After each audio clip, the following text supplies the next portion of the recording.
คนนั้นเจ้ายืนคนเรา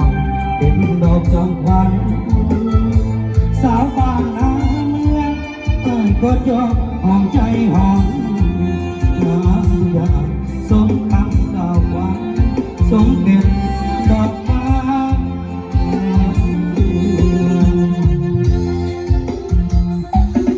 นั่น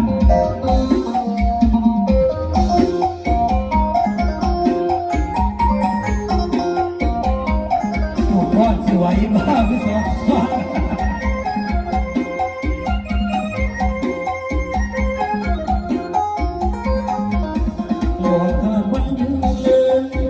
วันคืนหัวใจโศกตรงงอมคิดถึงสาวผู้งามคิดถึงตาคมเวลาจากกันอดเคยผูกพันวันการกันเงินผ่านงานเข้าไปในงานบุษนานมัสการมาทาพนม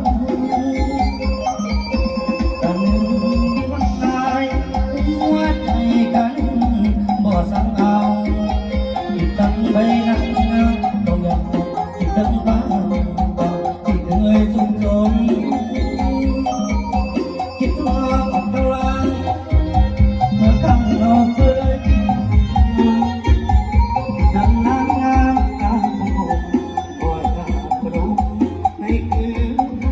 วันยืนอยู่แค่พอเลี้ยงมองไป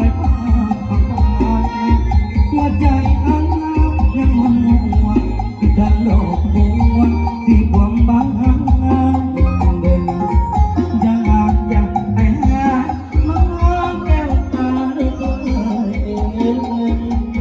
แต่เมื่อคืนวันเดียวใจร้อนเห็นคิดถึงจริงจังโอ้วันละลืมแล้วต้องกัน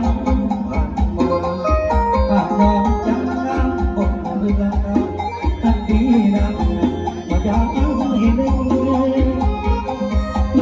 วงตาดวงสังเวยดวงไปเพื่อนแต่น้องให้ดอกที่เป็น